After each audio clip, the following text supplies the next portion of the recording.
I'm Olivia Matthews, 29, creative director at a prestigious advertising agency. My life seemed perfect when Ryan Collins proposed.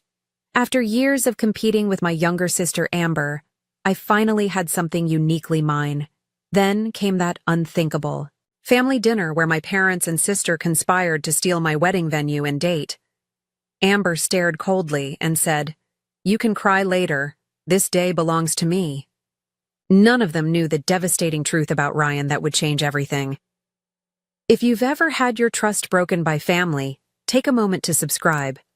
Trust me, what happened next will make you question everything about family loyalty. Growing up with Amber was like living in a constant competition I never signed up for. 2 years her senior, I always tried to be the supportive big sister, but our parents created an environment where Amber's needs always seemed to outshine mine.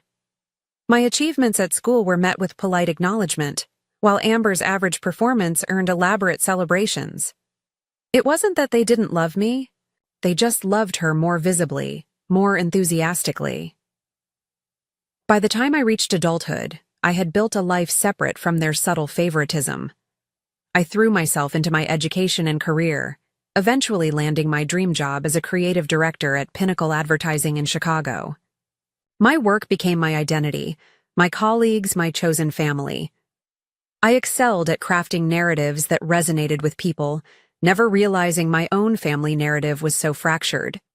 I met Ryan Collins during the National Advertising Conference in New York. Tall, with piercing blue eyes and an easy confidence, he approached me after my presentation on emotional storytelling in digital campaigns. "Your understanding of human connection is remarkable," he said, handing me his business card. "I'd love to discuss a potential collaboration." Ryan was different from any man I'd dated before. As the CEO of a financial consulting firm, he exuded ambition and intelligence. Our first date stretched from coffee into dinner as we discovered shared passions for architectural photography, obscure foreign films, and kayaking. Within weeks, we were inseparable. Ryan's intensity drew me in. He focused on me completely when we were together, making me feel truly seen for perhaps the first time in my life. "You're extraordinary, Olivia," he would say, tucking my hair behind my ear. "Most people don't recognize what they have in front of them." 6 months into our relationship, I realized I still knew surprisingly little about Ryan's past. He deflected personal questions with practiced ease, changing subjects or answering vaguely.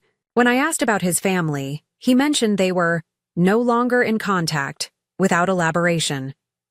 His social media presence was minimal, and his friends were mostly business associates I rarely met twice. "My work requires discretion," he explained, when I questioned the mystery. "I've consulted for high-profile clients who value privacy." This seemed reasonable given his field, and his reluctance to share only made the information he did reveal feel more intimate, more special. When I introduced Ryan to my parents and Amber at Thanksgiving, my mother's approval was immediate and effusive. "He's so accomplished, Olivia, and handsome too," she gushed while Ryan charmed them with stories of business successes. Amber watched him with undisguised interest, asking pointed questions about his income and lifestyle that made me cringe. "Your sister seems very curious about my finances," Ryan remarked afterward, his tone light but expression guarded. "That's just Amber," I sighed. "She's always been focused on status." Ryan proposed 8 months into our relationship during a weekend trip to Lake Michigan. The sunset proposal on a private beach was something from a romance movie, complete with photographer he'd hired to capture the moment.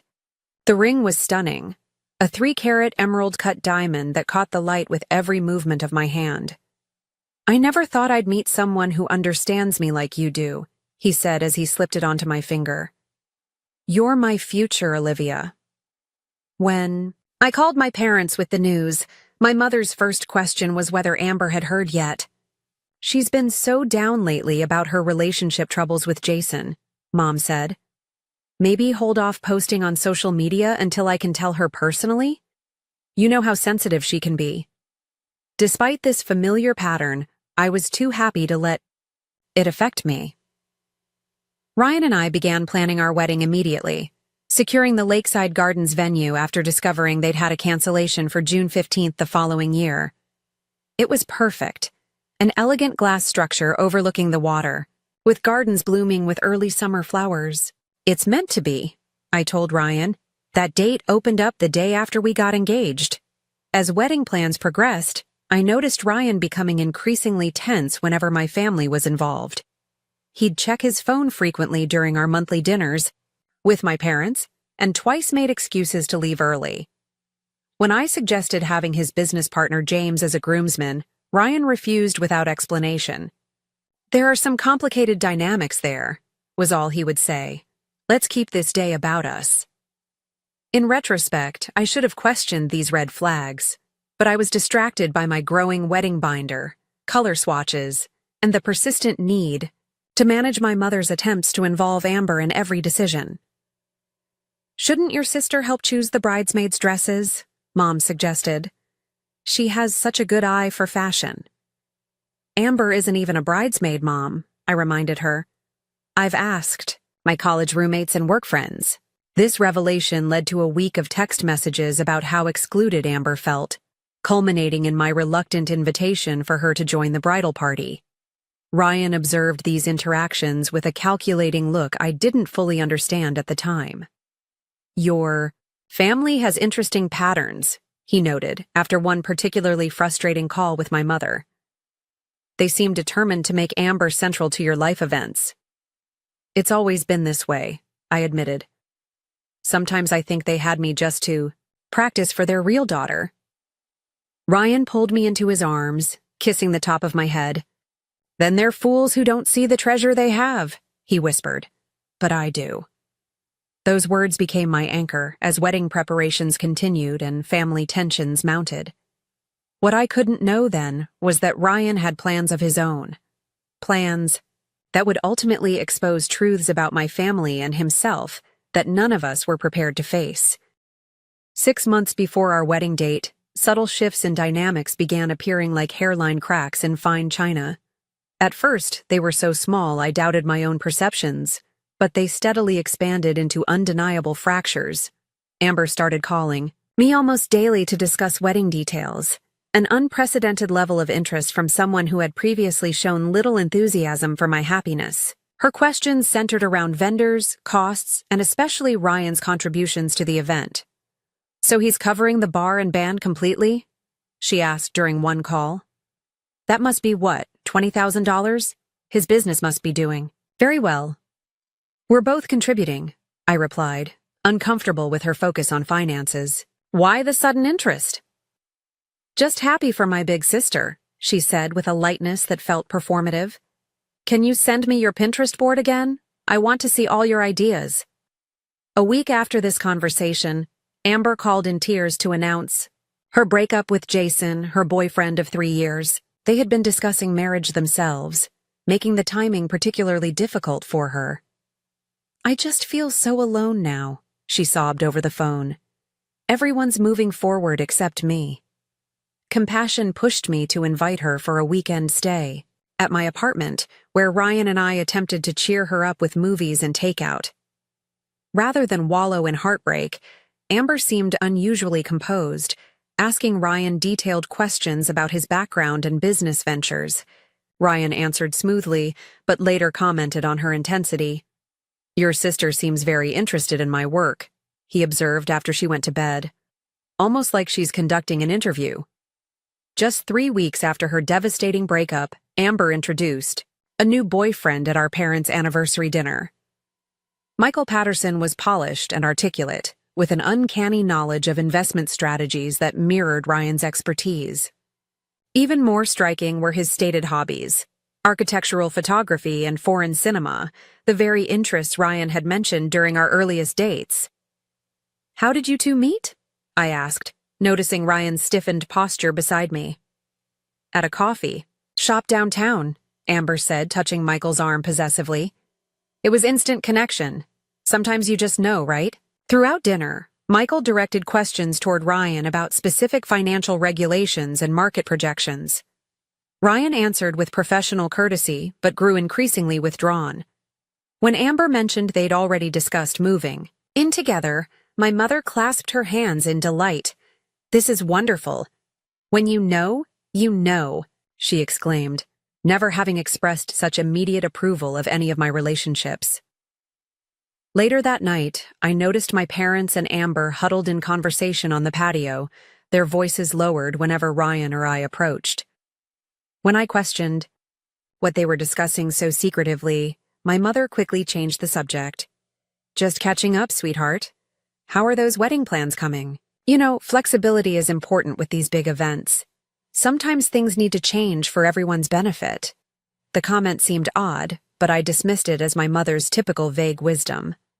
Ryan, however, was unusually quiet during our drive home. "Your sister's new boyfriend seems familiar with my industry," he finally said. "Has she mentioned how long they've actually known each other?" Before I could respond, his phone buzzed with a text that made him frown. "Sorry, work emergency," he muttered, pulling over to type a lengthy response. Another warning sign I failed to properly interpret. The following week, Amber insisted on joining me for a meeting with my florist, arriving with a portfolio of ideas, suspiciously similar to my own carefully curated selections.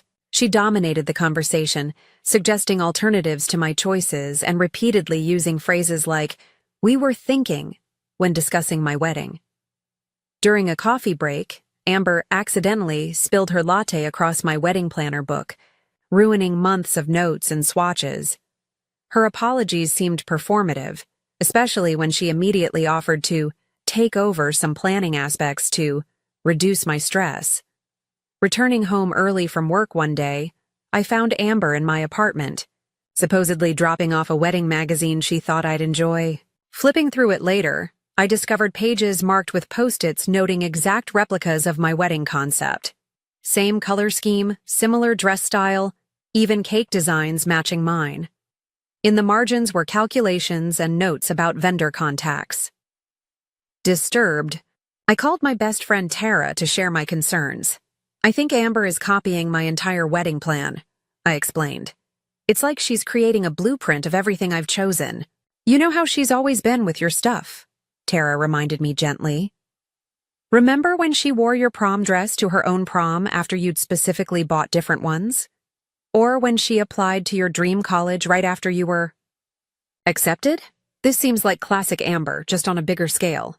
But why would she duplicate a wedding when she's only been dating Michael for weeks? It makes no sense. Unless," Tara hesitated, "unless she's planning something more immediate. Watch your back, Liv. Something doesn't feel right here." 2 days later, Ryan returned from a business dinner looking troubled. He claimed it was work stress, but changed the subject when I pressed for details. That night, I woke to find him having a hushed phone conversation in our bathroom. "It's not time yet," I heard him whisper. "Trust me, I know what I'm doing." When questioned, he claimed it was an international client calling from a different time zone. His explanation was reasonable, but doubt had begun to take root in my mind. Both my sister and my fiancé were behaving strangely, and some invisible thread seemed to connect their behavior in ways I couldn't yet understand. The text from my mother arrived on a Tuesday morning. "Family emergency. Dinner tonight. 7 p.m. Everyone must attend." No explanation, no details, just the imperious summons I'd grown accustomed to throughout my life. "Should we bring anything?" I texted back, imagining various scenarios from health scares to financial troubles. "Just yourselves. And open minds," came her cryptic reply. I spent the day distracted at work, running through possibilities. When I shared the message with Ryan, he seemed unsurprised, almost as if he'd been expecting something like this. "Whatever it is, we'll handle it together," he said, squeezing my hand with reassuring pressure that didn't quite reach his eyes.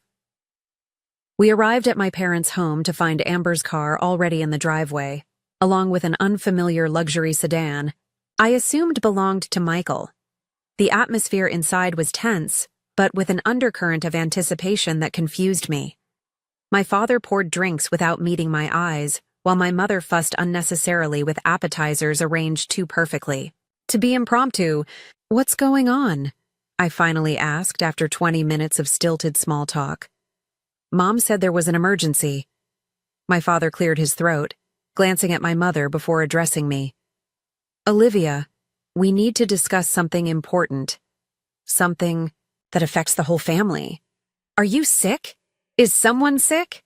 Panic fluttered in my chest. "No, nothing like that," my mother interjected quickly. "It's about finances and timing." What followed was a carefully orchestrated revelation that must have been rehearsed before our arrival. My father explained that their investments had experienced unexpected complications, significantly reducing their ability to contribute to my wedding as promised. "We still want to help," my mother added, her expression combining guilt and determination in equal measure. "Just not in the way we originally planned." Before I could process this information, Amber reached for Michael's hand, her expression radiating triumph barely disguised as happiness. "Michael and I are engaged," she announced, flashing a diamond ring that looked surprisingly similar to my own. It was so unexpected and romantic. After 3 weeks of dating, I couldn't keep the disbelief from my voice. "When it's right, No," Michael replied smoothly, his arm sliding around Amber's waist. "We don't want to wait." The pieces began falling into place with sickening clarity as my mother continued. "That's why we wanted to talk about timing and resources. Given our financial situation and the fact that both our daughters are planning weddings." "What Mom is trying to say," Amber interrupted, "is that it makes sense to prioritize. Since Michael and I want to get married quickly, and you and Ryan have your careers established already, we thought you might consider postponing. Postponing our wedding? The one that's completely planned and paid for?" I looked between my family members, waiting for someone to admit this was an elaborate, cruel joke. My father wouldn't meet my eyes. "We've discussed it as a family, and we think it makes sense for Amber and Michael to take your date and venue. All the arrangements are perfect, and this way we can still help finance one wedding properly." "You've discussed it as a family?" I repeated slowly. "But Ryan and I weren't included in this family discussion about our wedding?" "We knew you'd be upset initially," my mother said, reaching for my hand, which I pulled away. "But you've always been the reasonable one, Olivia, the practical one. The one who gives up what she wants," I finished for her. Amber's expression hardened. "This is important to me. Michael and I need to get married quickly for his visa situation." It was the first I'd heard of any visa issues, and the explanation felt hollow. "We don't have time to plan a whole new wedding, and yours is already perfect." "So perfect you want to steal it?" My voice cracked with emotion. "Not steal," my father interceded. "Share. We've already spoken with the venue about transferring the reservation." This revelation sent ice through my veins. "You've already contacted my venue without talking to me first?" "We knew you'd be difficult about it," Amber sighed, as if my reaction was an inconvenient tantrum rather than justified outrage. "That's why we took care of the logistics first." I turned to Ryan, expecting shared indignation, but found him watching the scene with calculated interest. "What do you think about all this?" I asked him. "It's unexpected," he said carefully. "But family matters are complicated. Perhaps we should consider what's being proposed." His lukewarm response felt like another betrayal. I stood, trembling with anger and hurt. "This is unbelievable. You're actually trying to take my wedding day, my venue, everything I've planned for months."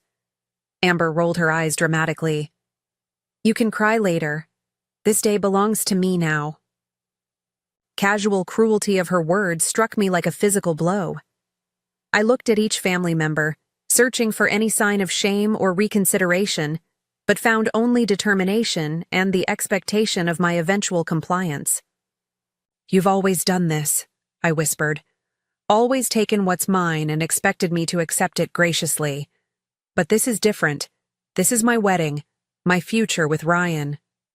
"A wedding can happen any time," my mother insisted. "Your sister needs this now." And what I need doesn't matter? What about what Ryan and I have planned and paid for? My father shifted uncomfortably. We'll reimburse your deposits eventually, once our financial situation improves. Eventually, I repeated, the word hollow with the weight of past promises similarly broken. Ryan stood, placing a steadying hand on my back. I think Olivia and I need time to discuss this privately. It's a significant request you're making.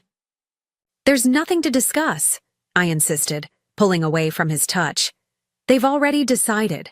They've already started transferring arrangements behind our backs. Let's not make rash decisions, Ryan cautioned, his tone businesslike. Everyone's emotions are high right now. I stared at him, this man I'd agreed to marry, wondering why he wasn't more outraged on our behalf. Something in his composed demeanor felt wrong, disconnected from the betrayal unfolding around us. I need to leave, I announced, grabbing my coat. I can't be here right now. Olivia, don't be dramatic, Amber called after me. This is happening whether you approve or not. The deposit's already in our names. I stopped at the door, turning, to face my family one last time. You know what's ironic? I've spent my entire life accepting less so Amber could have more. I've stepped aside, stayed quiet, been the reasonable one. But this time, I won't bend. This time, you've gone too far. As I walked to my car alone, Ryan having chosen to stay, behind to smooth things over, I felt something permanent breaking within our family structure. What I couldn't know then was that this painful fracture would eventually expose truths that would change all our lives irrevocably. The week following that devastating family dinner became a blur of betrayal that seemed to intensify hourly. My phone buzzed constantly with messages from my mother, each one more manipulative than the last. Amber has already ordered invitations. Using your color scheme, please don't make this more difficult than it needs to be. Your father and I raised you to be selfless. Why are you hurting your sister this way? Everyone agrees this makes the most sense financially. Why can't you see that? I stopped responding after the third day, unable to stomach their collective gaslighting. Ryan's behavior remained puzzling. Rather than offering support, he suggested we take the high road and find another venue for later in the year. Your family relationships are important, he insisted while I sobbed on our couch. Sometimes compromise is necessary to maintain those bonds. Compromise? They stole our wedding, and the venue already confirmed they transferred our deposit to Amber's name without my permission. Ryan's expression flickered briefly before settling back into practiced concern. They must have listed you both on the original contract. Unfortunate, but legally there may not be much recourse. His legal assessment felt cold, detached from the emotional devastation I was experiencing. When I suggested fighting the venue transfer, he discouraged it as creating unnecessary conflict. The situation escalated when I received a congratulatory email from our photographer, thanking me for updating the bride's name and confirming they were excited to work with Amber and Michael on what was supposed to be my wedding day. Similar messages followed from the florist, caterer, and band, all of whom had been contacted by my parents or sister. They had systematically colonized every aspect of my carefully planned celebration. Confiding in Tara brought momentary relief. This is beyond sibling rivalry, she fumed. This is pathological behavior, and your parents are enabling it. They've always favored her, but this is different, I agreed. It feels calculated, almost like they planned this ambush together. And Ryan's reaction is strange too, Tara observed cautiously. Most partners would be outraged on your behalf. Before I could defend him, a notification chimed on my phone. Amber had posted on Instagram, "Sometimes dreams come true in unexpected ways. So excited to share our perfect day at Lakeside Gardens on June 15th. Bride to be bliss. Dream venue." The photo showed her in a bridal boutique, surrounded by dress options, identical to styles I had bookmarked. The caption included details matching my wedding concept boards, down to the signature cocktails and first dance song. The calculated precision of her theft was stunning.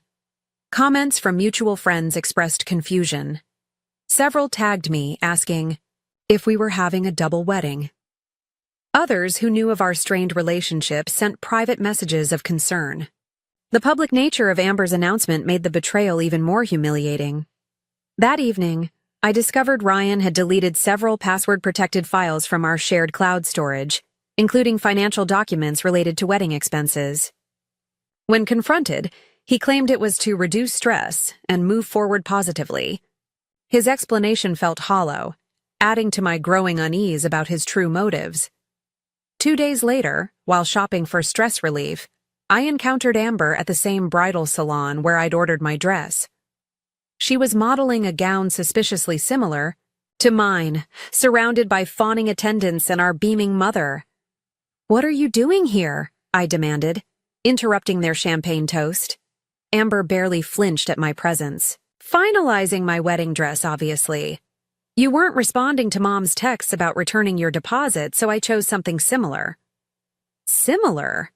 That's practically identical to my dress. Are you actually trying to become me?" Our mother intervened, ushering me toward the exit. "Olivia, please. You're making a scene. Amber chose this design independently. It's not her fault you both have similar taste." "Similar taste?" I laughed bitterly. "She has studied and copied every single detail of my wedding. This isn't coincidence. It's obsession." Amber approached, her expression cold despite her bridal finery. "You always think everything is about you. Has it occurred to you that maybe I deserve this more? That maybe I've always deserved the best things more than you?" "What are you talking about? What could possibly justify stealing my wedding?" "I've always been their favorite," she stated with chilling certainty. "I'm just claiming what should naturally come to me first. You had your chance to shine. Now it's my turn. Maybe your precious Ryan understands that better than you do." Her cryptic reference to Ryan triggered alarm bells. "What do you mean by that?" Amber simply smiled, turning back to the mirrors. "Nothing. Just that sometimes people recognize where the real value in a family lies." That night, I returned home earlier than expected from dinner with Tara to find our apartment empty. Ryan had texted that he'd be working late, but his laptop remained on the kitchen counter. When his phone buzzed with a message, I glimpsed a text from an unsaved number. "Meeting confirmed. MP bringing documents. 10 p.m. Riverdale Hotel. MP, Michael Patterson?" The coincidence seemed too significant to ignore. Acting on impulse and rising suspicion, I drove to the Riverdale Hotel, a discreet business establishment on the city's edge. In the dimly lit bar, I spotted Ryan and Michael in deep conversation, heads bent over documents spread between them. Their body language suggested conspiracy rather than new acquaintance. I remained hidden, watching as they exchanged papers and Ryan passed what appeared to be a USB drive. Their interaction had none of the awkwardness of in-laws meeting through difficult circumstances. They moved with the synchronicity of long-established collaborators. The final breaking point came the following morning when an ivory envelope arrived by courier. Inside was an elegant invitation to the wedding of Amber Matthews and Michael Patterson at Lakeside Gardens on June 15th. The design was an exact replica of invitations I had custom created with an independent designer, down to the personalized monogram I'd spent weeks perfecting. The only difference was the substitution of Amber's initials for mine. Accompanying the invitation was a handwritten note from Amber. "Hope you can attend as a regular guest. We've decided not to include you in the wedding party after your recent emotional outbursts. Maybe seek professional help before the big day." The calculated cruelty crystallized everything I'd been feeling into cold, clear resolve. This wasn't just about a wedding anymore. Something deeper and more sinister was occurring. The coincidental connection between Ryan and Michael, their secret meeting, the methodical takeover of my wedding, and my family's uncharacteristically unified front all pointed to a larger scheme I couldn't yet fully comprehend. I placed the invitation on my kitchen table and made a decision. It was time to discover what Ryan was hiding, what connection he had to Michael, and why my sister seemed so confident in claiming not just my wedding but seemingly my entire life. The mysterious hotel meeting between Ryan and Michael haunted me. Their comfortable familiarity contradicted Ryan's claim that they'd only met through our families. Something didn't add up, and my professional instincts told me I was missing crucial pieces of a larger puzzle. My first real clue came accidentally. While searching for tax documents in Ryan's home office, I discovered a passport in the back of his desk drawer. It showed his familiar face but bore the name Richard Collins, not Ryan. The birth date was different too, making him 4 years older than he'd claimed. When questioned that evening, Ryan dismissed it smoothly. "That's my official passport. Ryan is my preferred name professionally. Many executives use variations for security reasons." His explanation seemed plausible on the surface, but his eyes darted away too quickly, a tell I'd noticed when he was concealing something. That night, I waited until Ryan's breathing deepened with sleep before carefully examining his phone. His password, my birth date, unlocked a device remarkably devoid of personal history. No photos older than our relationship, minimal contacts, and an email app missing any messages beyond 6 months ago. It was as if Ryan Collins had materialized fully formed the day we met. "I need help," I admitted to Tara over coffee the next morning. "Something's wrong with this whole situation." "What kind of help?" she asked, noting my exhausted appearance. "Professional help. Do you still have contact with that private investigator your law firm uses?" Tara's expression grew serious. "You think Ryan is involved in something illegal?" "I don't know what to think anymore, but I need facts, not more confusion."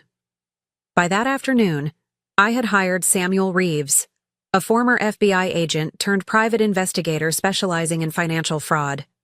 His retainer depleted my personal savings, but something told me this investment would prove invaluable. "Start with these," I instructed, providing Ryan's claimed information and the passport details, "and look into connections with Michael Patterson. I need to know if they knew each other before my sister allegedly met him." While awaiting the investigator's findings, I conducted my own research online. Ryan's company website listed impressive credentials and client testimonials, but deeper digging revealed these references couldn't be independently verified. His LinkedIn profile showed employment gaps explained as consulting periods, and his claimed Harvard MBA program had no alumni record matching his details. 3 days later, Reeves called with preliminary findings. "Your fiancé is not who he claims to be," he stated without preamble. "Ryan Collins is an identity created approximately 3 years ago. His real name is Richard Cowan, former CFO of Meridian Investments, who resigned suddenly amid an SEC investigation into fraudulent accounting practices." My stomach dropped. Fraudulent practices? He was never formally charged, but several investors lost millions. The case was settled privately, with Cowan agreeing to leave the financial sector permanently. "But he's running a financial consulting firm now," I pointed out. "Exactly. Under a new name, with carefully constructed credentials. It's sophisticated identity manipulation, just legal enough to avoid obvious fraud charges. And Michael Patterson? Any connection?" "That's where it gets interesting," Reeves continued. "Patterson is actually Martin Petrovich, former legal counsel at Meridian who helped structure the settlements that kept Cowan out of prison. They've worked together for years." The revelation hit me like a physical blow.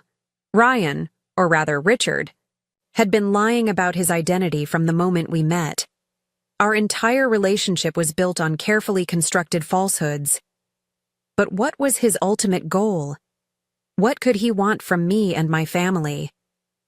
"There's more," Reeves added grimly. "They've established several shell companies together over the past 2 years. The pattern suggests they're preparing for a significant financial move, possibly another investment scheme. Do you think my family is their target? We're not wealthy. Not directly wealthy, perhaps, but your father sits on the board of Westlake Credit Union, correct? That position comes with significant influence over lending decisions and access to high-value client information. The pieces began forming a horrifying picture.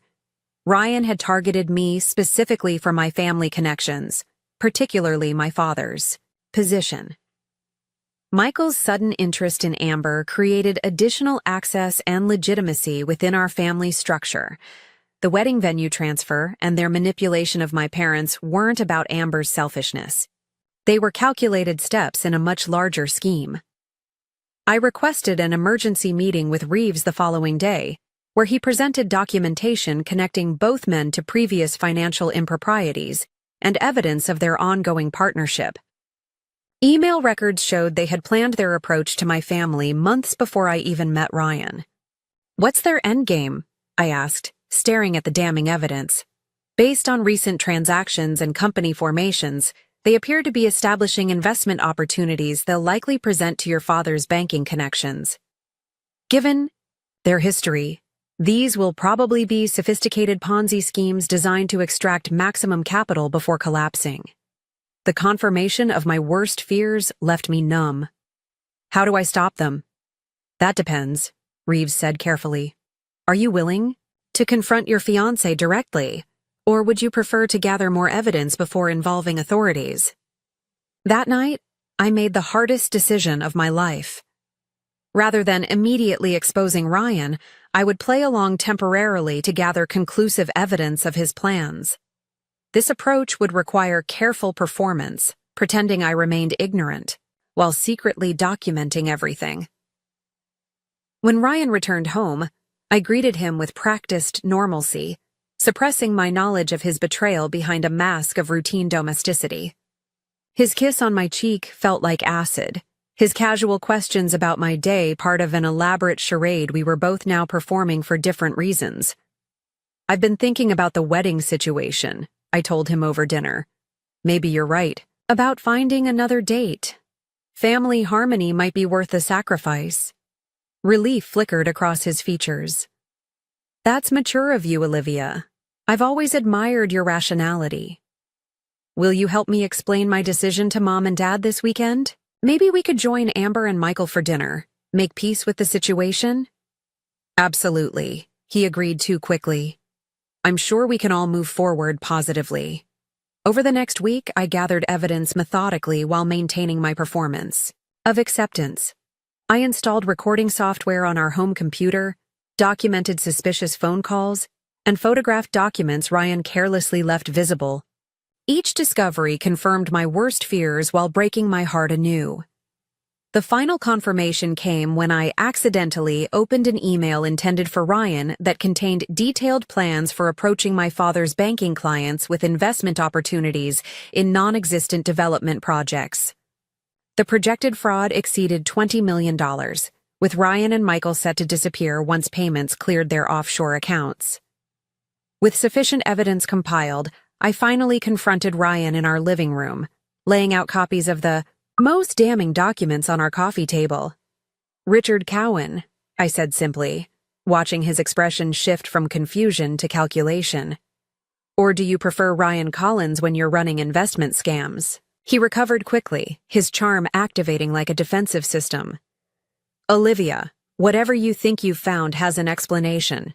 Yes, I changed my name after some unfortunate business complications, but that doesn't change who I am or how I feel about you. And how do you feel about me?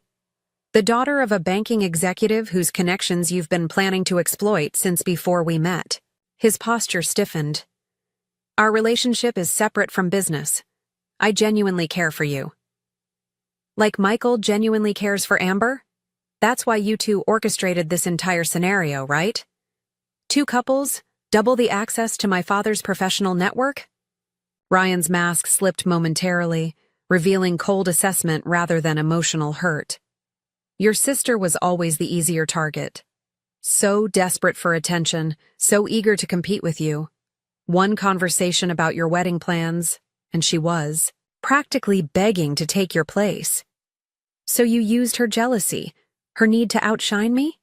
We simply recognized existing family dynamics and utilized them efficiently." His clinical description of their manipulation chilled me. Your parents were surprisingly eager to shift their support once Michael suggested his family's fictional investment opportunities.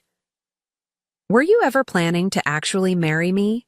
I asked, the last question that still mattered on a personal level.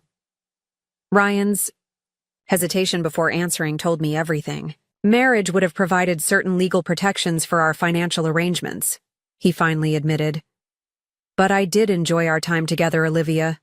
You weren't just a means to an end.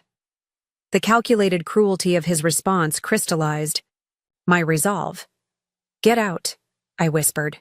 Get your things and leave before I call the authorities with this evidence. You won't do that, he countered confidently. Exposing me means humiliating your family publicly. Your parents would lose standing in the community. Your sister's heart would break.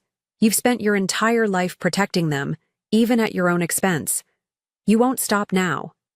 His certainty, his assumption that my lifelong pattern of sacrifice would continue even in the face of this betrayal, sparked something new within me.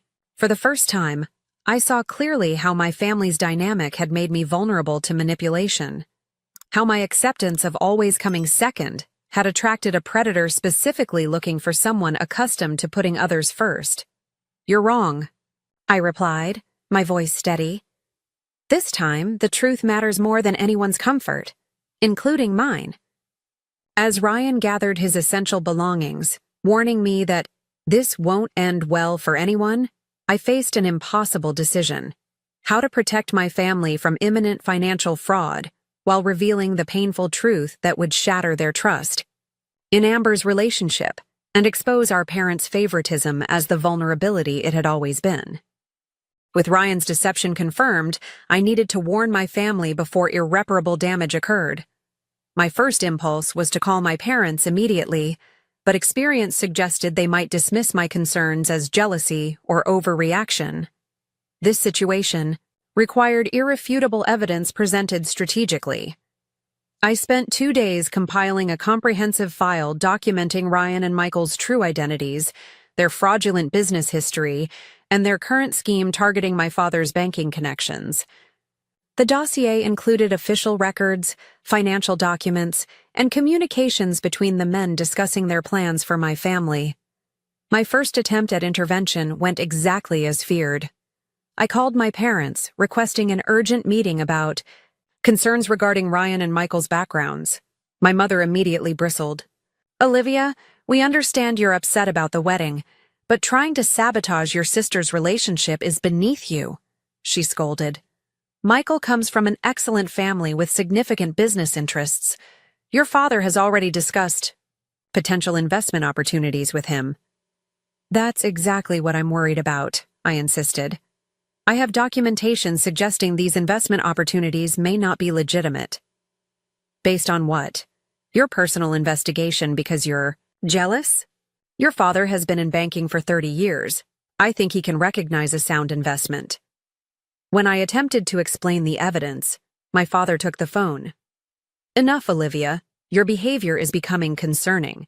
Perhaps you should speak with someone professionally about these conspiracy theories. Their dismissal, while frustrating, wasn't surprising. Their judgment had already been compromised by Michael's careful manipulation and their own predisposition to favor Amber's interests. I would need a different approach. Next, I attempted to reach Amber directly, hoping that beneath her competitive nature existed some sisterly bond that would make her receptive to the truth. I invited her for coffee, framing it as a reconciliation attempt. I'm glad you finally accepted the situation, she said smugly as she sat across from me at the cafe. Michael said you'd eventually come around. Actually, I wanted to share some concerning information I've discovered about Ryan and Michael, I replied, sliding a condensed version of my file across the table. They aren't who they claim to be. Amber barely glanced at the documents. Let me guess.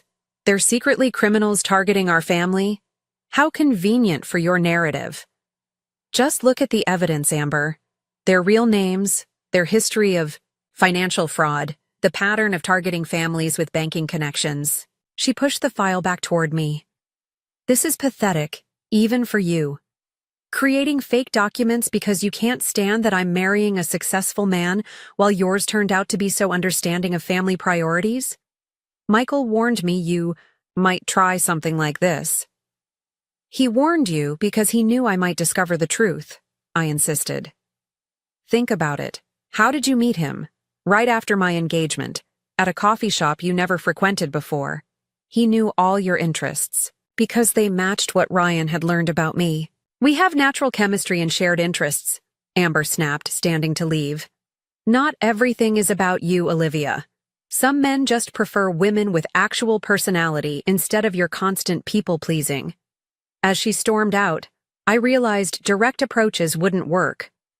My family was too deeply entrenched in their perspectives and too thoroughly manipulated by the men to accept the truth without incontrovertible proof and public exposure. The solution came to me while reviewing the investigators' reports. Ryan and Michael were planning to present their fraudulent investment opportunity at Amber's rehearsal dinner, where my father had arranged for several bank colleagues to attend. This event would be their moment to secure commitments before disappearing with investor funds after the wedding. I needed to expose them publicly, in a setting where they couldn't control the narrative or dismiss the evidence. But timing would be crucial.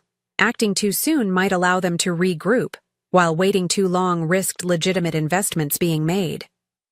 Working with Reeves, I compiled a presentation detailing their scheme, focusing on factual evidence rather than personal betrayal. I also contacted Special Agent Lisa Harrington at the FBI's Financial Crimes Division, sharing evidence of the pending fraud. While insufficient for immediate arrests, the information placed Ryan and Michael on their radar. We can monitor the situation, Agent Harrington confirmed. But we need clear evidence of intent to defraud, preferably recorded solicitation of funds under false pretenses. They're planning to pitch investors at my sister's rehearsal dinner next Friday, I explained. I can wear a recording device. That would help build our case, she agreed. But understand, confronting them publicly comes with risks. These men have built their careers on manipulation. They won't surrender easily. I spent the intervening days in careful preparation, rehearsing what I would say and anticipating their counter-arguments. I also made peace with the likelihood that my relationship with my family might never recover from this revelation. By exposing Ryan and Michael, I would also be exposing my parents' willingness to sacrifice my happiness and my sister's calculated betrayal. The rehearsal dinner was held at Lakeside Gardens, the very venue that should have hosted my wedding. Entering that space, seeing the decor that mirrored my original plans, brought a sharp pain I pushed aside to focus on the task at hand. I wore a recording device provided by the FBI, concealed in a brooch Agent Harrington assured me was undetectable. My parents greeted me with surprise and visible discomfort. We weren't sure you'd come, my mother admitted, given the circumstances. I wouldn't miss my sister's rehearsal dinner, I replied simply. Amber kept her distance, clearly having warned others about my unstable behavior. Ryan and Michael worked the room confidently, focusing particular attention on my father's banking colleagues. I observed as they distributed elegant folders containing investment prospectuses for Patterson Collins Development, their fictitious venture. I waited until after dinner, when Michael stood to make a toast and transition into his investment presentation.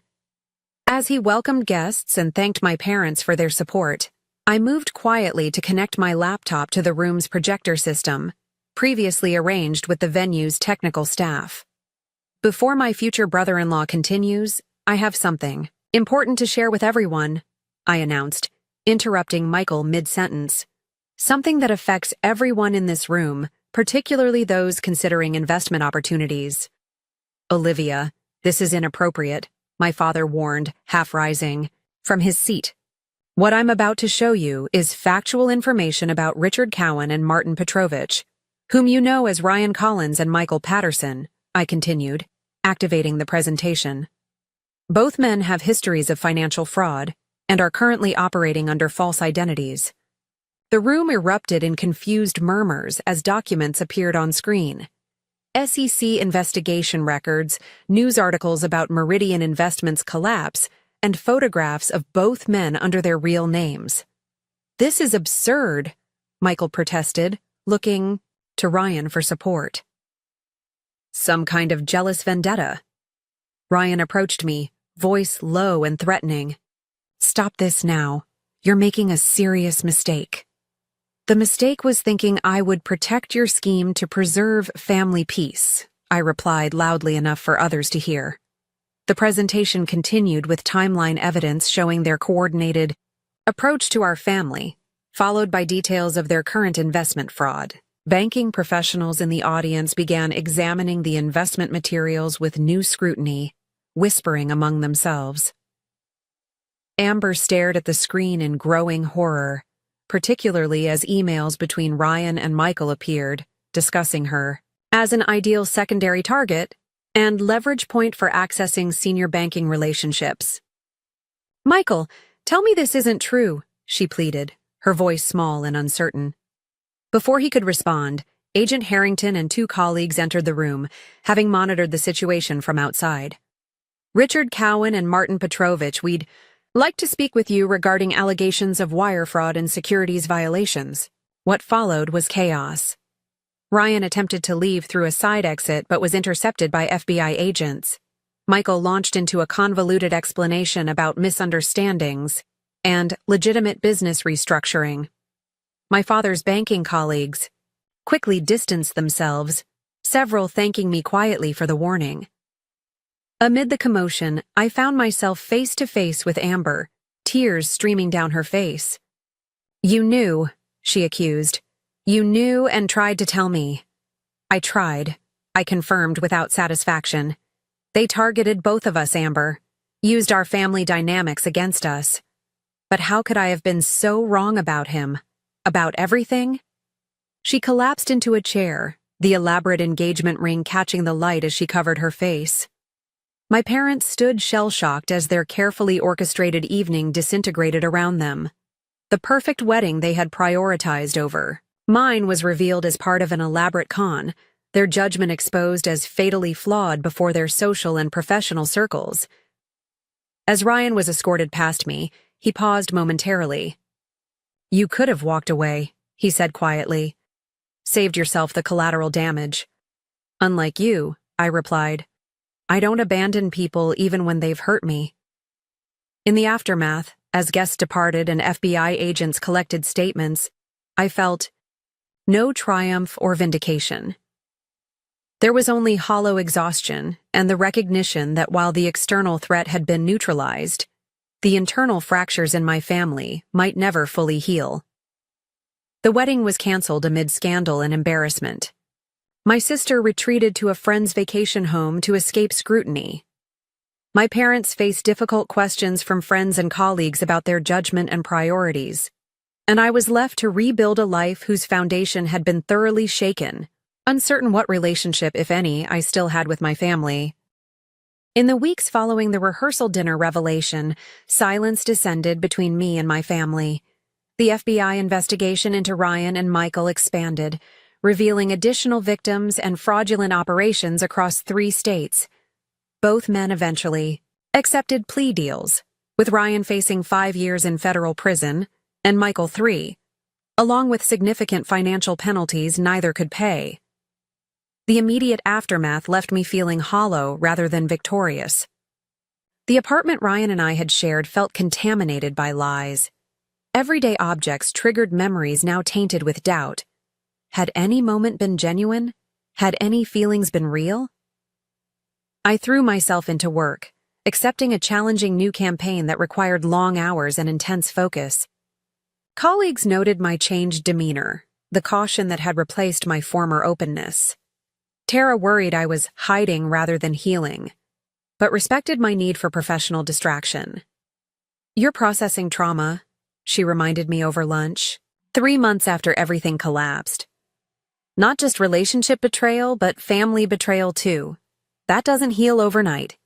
"Sometimes I wonder if I made the right choice," I admitted. Exposing everything publicly hurt so many people beyond just Ryan and Michael. They were going to defraud innocent people, Olivia. Your father's colleagues, their investors. You prevented that. At the cost of my family relationships. Relationships built on unhealthy patterns that made you vulnerable to someone like Ryan in the first place. Tara pointed out gently. Maybe this breaking point was necessary. Her perspective helped, but true healing began when I received an unexpected job offer from Meridian Creative, a prestigious agency in Boston. Relocating meant leaving the physical spaces associated with my trauma, creating geographical and emotional distance from painful memories. Boston's unfamiliarity proved therapeutic. Without history shadowing every street corner, I could breathe again. My apartment overlooking the Charles River became a sanctuary of self-discovery, decorated with objects chosen solely for my pleasure rather than compromised to accommodate another's preferences. 6 months into my new life, I received my first communication from Amber, a handwritten letter without return address. I don't expect forgiveness, she wrote, but I need you to know I'm sorry. Not just for the wedding, but for a lifetime of taking without considering what I was taking from. Therapy is helping me understand the competition that defined our relationship wasn't your creation, but my response to feelings of inadequacy. Never addressed. You were always the capable one, the independent one. I wanted what you had without understanding the work you put into creating your life. The letter continued with painful self-reflection and acknowledgement of her role in enabling Ryan and Michael's scheme. She closed with, I don't expect a relationship, but I needed you to know that I recognize the truth now, however late this realization comes. I didn't respond immediately, needing time to process her words. But the letter marked a turning point. In my healing journey, transforming abstract hurt into concrete acknowledgement I could examine and eventually release. My parents' attempt at reconciliation came 3 months later through my father's awkward phone call. Your mother and I have been doing some reflection, he began hesitantly. We've realized our pattern of prioritizing certain things wasn't always fair to you. It wasn't about fairness, Dad, I replied, surprising myself with the clarity I felt. It was about seeing me, really seeing me, instead of seeing me in relation to Amber. His silence acknowledged the truth of my statement. We'd like to visit if you're open to that. No expectations, just beginning a conversation. Their visit was strained but significant. We avoided addressing the wedding directly, focusing instead on establishing new communication patterns. My mother brought photo albums I'd never seen, sharing stories from my childhood with a perspective that seemed genuinely interested in my experience rather than comparing it to Amber's. We made mistakes, she admitted as they prepared to leave. Patterns we didn't recognize until everything fell apart. I'm sorry it took such dramatic circumstances to see what we were doing. I'm still working through it, I told them honestly. I'm not ready for family holidays or pretending everything's fine, but I'm open to building something new. Something healthier, if you are. Professional success in Boston brought unexpected personal connection when I collaborated with photographer Daniel Westfield on a major campaign. His genuine interest developed slowly, allowing trust to build gradually. Unlike Ryan's whirlwind intensity, Daniel's calm consistency gave me space to test my instincts about character and intention. I have trust issues, I warned him on our third date. Recent experience with elaborate deception. Trust is earned, not assumed, he replied. I'm patient. His patience proved genuine. Over months of dating, Daniel demonstrated integrity through actions rather than declarations. When I finally shared my full story, his response focused on my strength rather than my victimization. You protected people who hadn't protected you, he observed. That says everything about your character. A year into our relationship, after meeting my parents during their second visit and navigating that complexity with respectful boundaries, Daniel proposed with characteristic thoughtfulness. The ring was nothing like Ryan's ostentatious diamond, but a unique sapphire that reminded him of my resilience. No pressure or timeline, he assured me. We build this together, at a pace that feels right for both of us. We married 18 months later in a small ceremony at a historic Boston library. My parents attended, their presence significant but not central to our celebration. Amber did not attend, but sent a sincere note of congratulations and a donation to a fraud victims advocacy organization in our honor, a gesture that acknowledged our history while respecting our present boundaries. The wedding was entirely our own creation, without reference to past plans or others' expectations. Standing beside Daniel, exchanging vows we had written together, I realized how profoundly different authentic partnership felt from the performance of connection Ryan had orchestrated. 3 years after the catastrophic family dinner that had upended my life, I find myself in a place of unexpected peace. My relationship with my family remains a work in progress, defined now by careful honesty rather than assumed obligation. Amber and I exchange occasional emails, building a tentative connection based on adult recognition rather than childhood patterns. The most important lesson emerged slowly through therapy and reflection. Intuition speaks truth when we listen. I had sensed things were wrong with Ryan, with my family's behavior, with the entire situation. But years of conditioning had taught me to doubt my perceptions when they conflicted with others' narratives. Learning to trust my internal warning system became my most valuable growth. Today, when I look at the life I've built from the ashes of betrayal, I feel neither bitterness nor regret, but profound appreciation for the authentic connections now forming the foundation of my experience. The pain that once seemed unbearable became the catalyst for liberation from patterns that had limited me since childhood. True freedom, I've discovered, isn't found in escaping those who have hurt us, but in transcending the internal beliefs that kept us vulnerable to their manipulation. My sister stole my wedding with my parents' blessing, but in doing so, they inadvertently released me from the obligation to maintain unhealthy family dynamics. The truth about my fiancé destroyed her planned celebration, but it also destroyed the limitations I had accepted as normal for far too long. Have you ever had to rebuild trust after profound betrayal? I'd love to hear how you navigated that challenging journey. Leave a comment below sharing your experience or any questions this story raised for you. If my story resonated with you, please consider subscribing and sharing with others who might find comfort in knowing they're not alone in family struggles. Thank you for listening to my journey from betrayal to authentic peace. May your own path, whatever its challenges, lead to the genuine connections we all deserve.